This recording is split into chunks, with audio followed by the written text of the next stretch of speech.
911, what's your emergency? We're on a whale tour and oh God, it just hit the boat! She's in the water! Ma'am, who's in the water? Is anyone injured? The guide! The orca dragged her under! There's blood! Please send help! A seasoned wildlife guide believed she had a bond with nature's most feared predator, but nature doesn't recognize love. Only instinct, only violence. If this story leaves you breathless, subscribe for more cautionary tales. Like the video and tell us, should orcas be anywhere near tourists? Her name was Danielle Reyes, a 39-year-old marine naturalist with nearly 2 decades of experience on the open water. To tourists, she was a fearless guide and an enthusiastic educator. To locals, a celebrity whose charismatic whale tours brought in steady revenue and international attention. She didn't just teach about whales, she performed with them, treating each encounter as a spiritual communion. At the heart of her story was Rex, a massive 7-ton bull orca she had followed obsessively for years. Officially labeled T65B by researchers, Rex was a dominant male known for his unusually bold interactions with boats surfacing close, circling vessels, even breaching mid-propulsion near motors. Where others saw red flags, Danielle saw magic.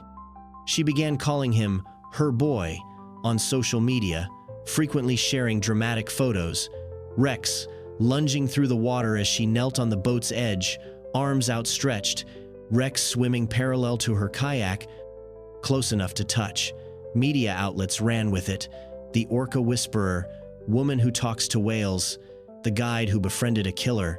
She leaned into the myth, making Rex the face of her business and anchoring her company's branding in the idea of ethical proximity. But ethics are a slippery thing when the rewards are so immediate. Tourists paid top dollar for the chance to connect with a wild apex predator, and Danielle, determined to prove her bond with Rex was real, kept pushing the line, drifting closer, staying longer, encouraging others to believe what she did, that love, trust, and years of interaction had tamed the wild. Privately, indigenous leaders had warned her. Members of the Lummi Nation, who had lived alongside these whales for generations, cautioned that Rex was no totem of friendship. He was a hunter, capable of great violence if provoked. But Danielle dismissed these voices as outdated superstition cloaked in cultural mystique. To her, Rex wasn't dangerous. He was exceptional. She cited her years on the water, the countless safe tours, and her own instincts. "You don't build a relationship with a killer whale overnight," she once told a documentary crew. "But I've spent years showing him respect, and he returns it." Behind the curtain, though, marine researchers were growing increasingly uneasy. Rex had been observed veering aggressively toward vessels and engaging in unpredictable breaching patterns. Boat noise pollution and seasonal feeding competition were thought to be increasing stress within his pod.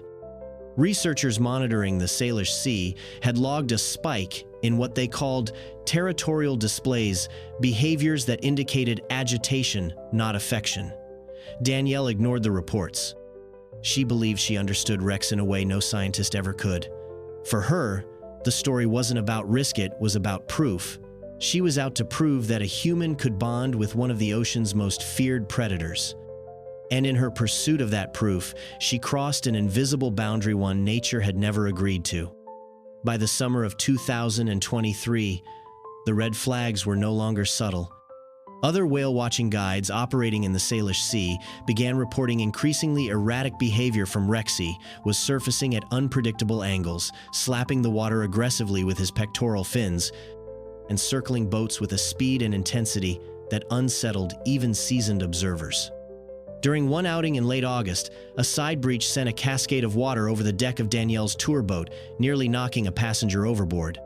Video of the incident surfaced online, but Danielle dismissed it with a laugh, captioning the clip, "Rex showing off again." That cavalier attitude masked a more serious shift in the orca's behavior. Researchers reviewing the footage noted that Rex's body language was not playful, it was stressed. Tail slaps, abrupt dives, and unpredictable breaching patterns are all signs of agitation in orcas, often precursors to aggressive outbursts.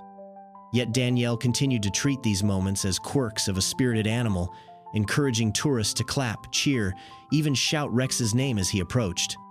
On more than one occasion, she stood at the bow, arms extended, coaxing him forward with a voice full of affection and certainty. But biologists watching from shore grew alarmed. A report filed by the Pacific Cetacean Research Collective warned that Danielle was consistently anthropomorphizing a wild apex predator, projecting human emotions onto an animal governed by a very different set of instincts. Orcas, they noted, were not companions, they were predators who tolerated human presence until they didn't. The scientific concern extended beyond Danielle's interactions. Orca populations in the region were showing clear signs of ecological stress. Food scarcity due to declining Chinook salmon stocks, chronic noise pollution from boat engines, and disrupted migration routes were all contributing to what one researcher described as collective behavioral instability. Rex's increasing agitation was not an anomaly, it was part of a trend. Even among her own crew, doubts began to surface. One of her longtime deckhands resigned after a heated argument, later telling a local paper that Danielle had crossed the line from educator to performer, prioritizing spectacle over safety. She started treating the orca like a trained dolphin, he said, and that's not just dangerous, it's delusional. But the most direct and chilling warning came from Dr. Eliza Chan, a NOAA marine ecologist who had spent years studying orca aggression. In a private email to Danielle, obtained later through an investigation, Dr. 2780 asks, Chan wrote, "You are not building trust, you are testing patience. Rex is not your friend, he is a predator responding to years of provocation." Danielle never responded. Whether she ignored the message or simply refused to accept it, we'll never know. But from that moment on, the story was no longer about education or conservation. It was a countdown, one marked by warning signs that only grew louder, and a silence that would soon be broken by screams.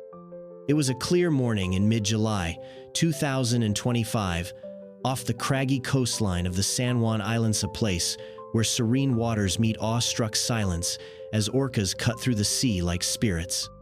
That silence shattered at 9:17 a.m.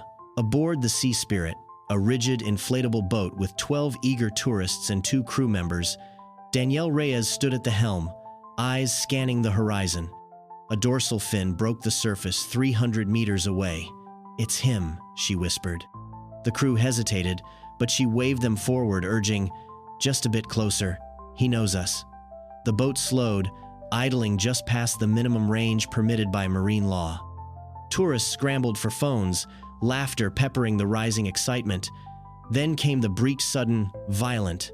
Rex exploded from the water near the bow, landing with a thunderous slap that rocked the vessel. Screams erupted as the boat pitched to one side. 2 passengers lost balance, toppling into the sea. Danielle, reaching to steady one of them, slipped and fell backward over the edge. Gasps turned to cries. The water churned as Rex turned, his massive black and white frame circling back with terrifying speed. Danielle surfaced, her voice rising above the chaos, not in fear, but in the same tone she always used with him, calm, coaxing, believing. "It's me," she said. "It's okay." But it wasn't. In a flash of black muscle and impossible force, Rex surged forward, latching onto her leg with his jaws. Witnesses later described a moment of stunned disbelief, then horror. "She didn't scream," one tourist recounted, sobbing. "She looked shocked, like she still thought he'd let go." But instinct had taken over. Rex dragged her beneath the surface in a death spiral, what biologists call the killer roll. Blood began to rise, a sickening bloom on the green-blue water. The attack lasted 45 seconds.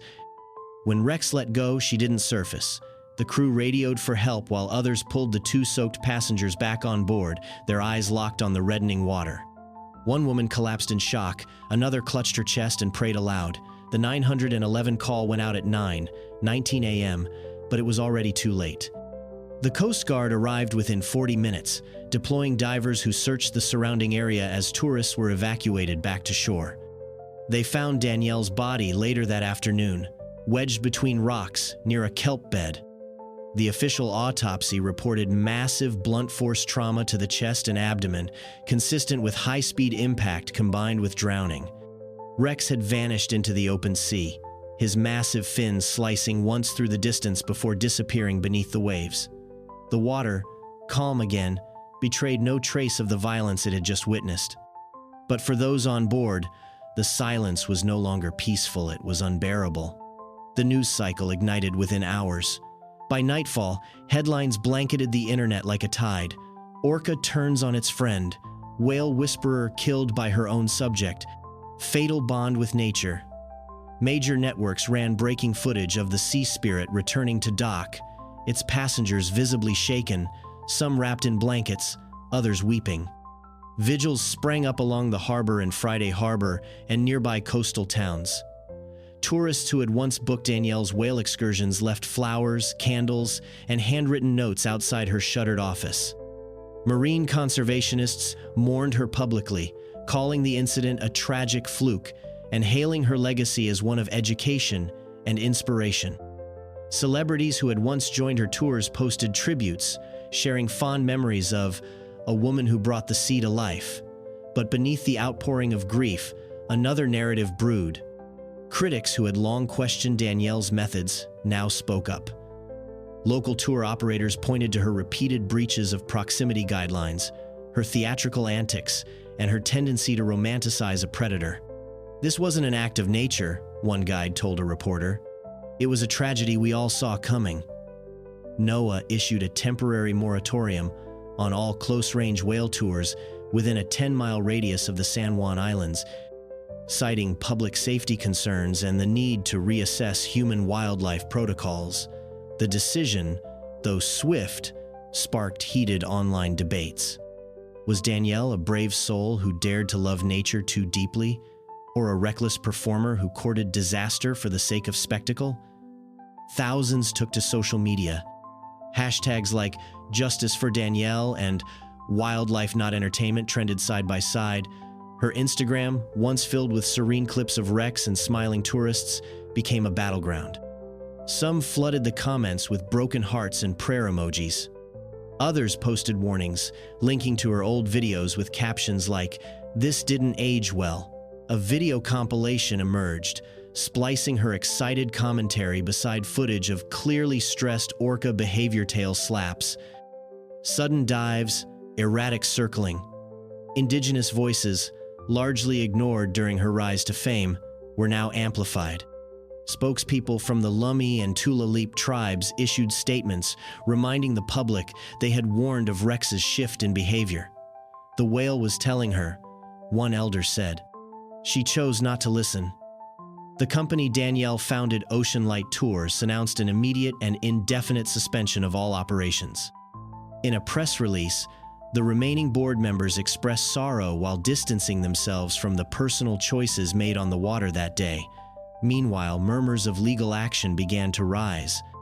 Danielle's family, devastated and searching for answers, hired legal counsel to investigate whether her death could have been prevented.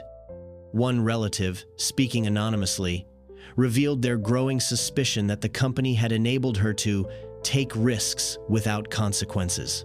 Investigations were launched, permits reviewed, safety protocols audited. But no policy could erase what had already happened. In the end, the shoreline became a memorial part shrine, part warning sign.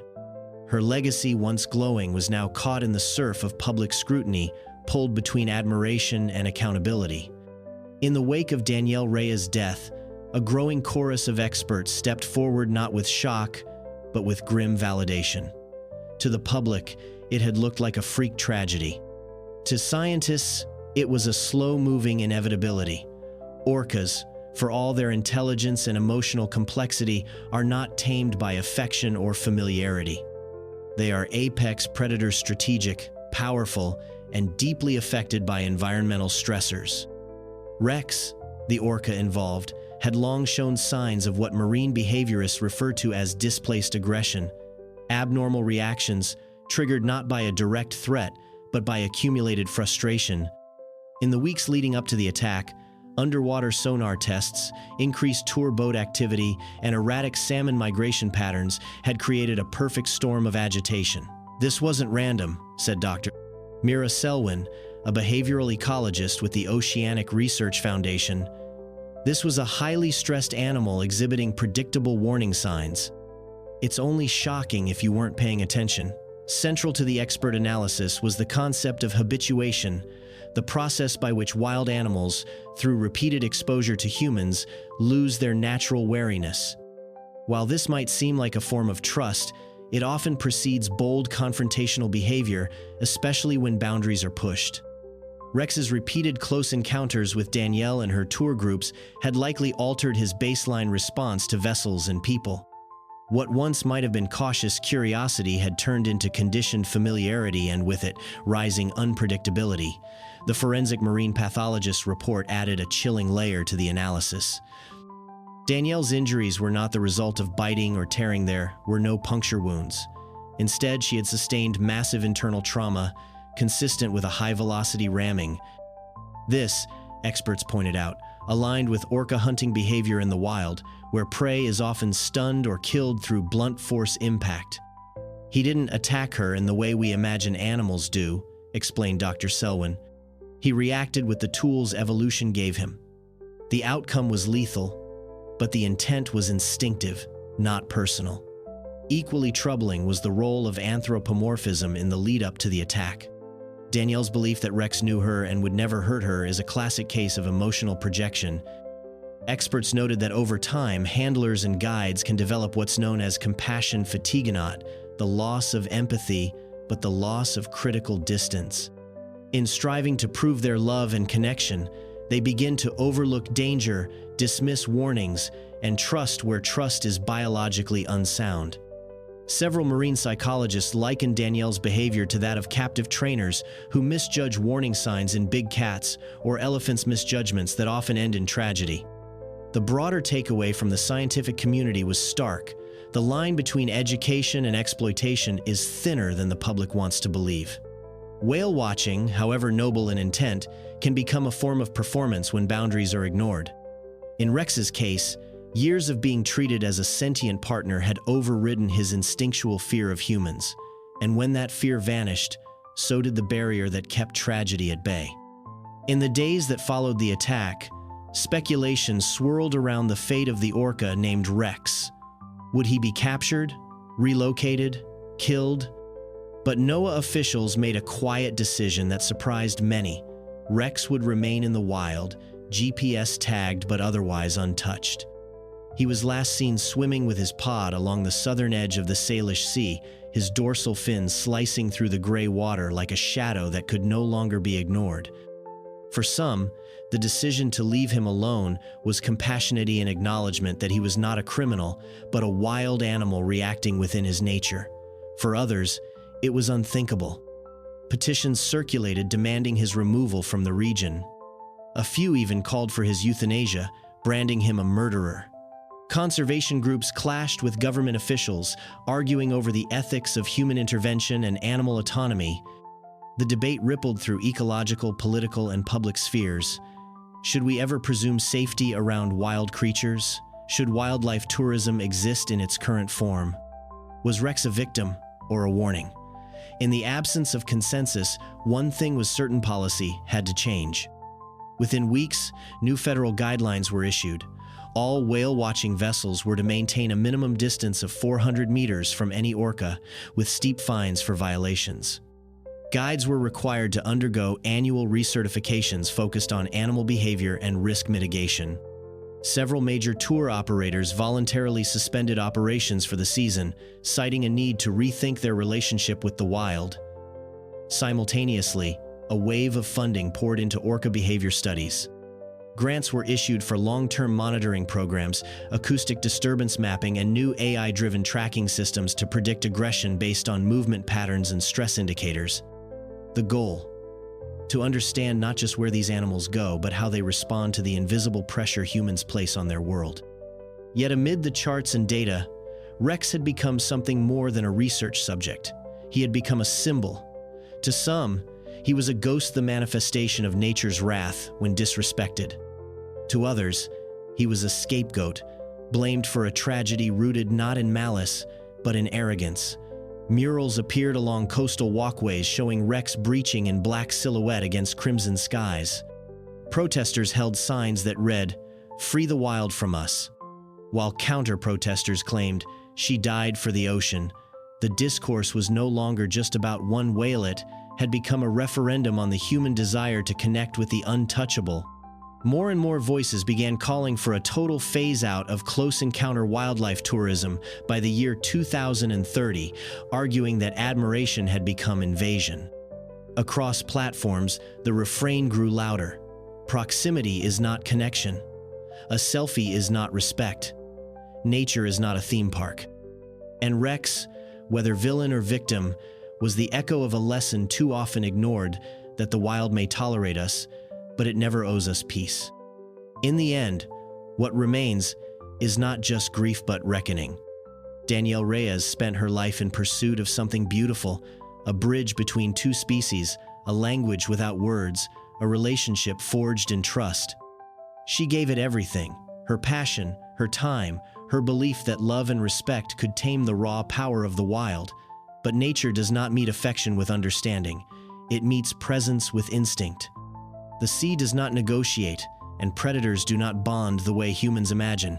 Danielle wasn't foolish, she was fervent, and that fervor, unchecked, became fatal.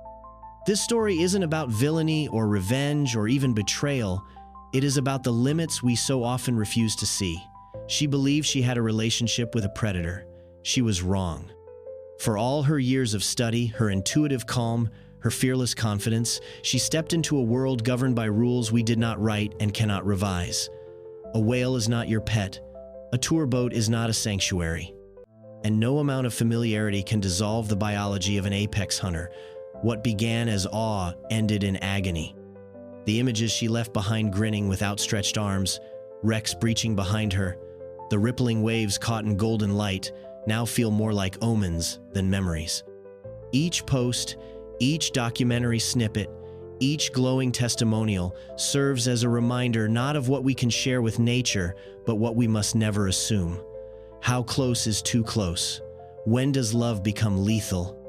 These are not abstract questions, they are the seam where curiosity meets consequence. Danielle's death was not an isolated incident. It was a culmination of every distance ignored, of every warning softened, of every moment when admiration was mistaken for control. And so the moral lingers long after the headlines fade. Nature doesn't seek revenge, it doesn't choose victims, it simply reacts.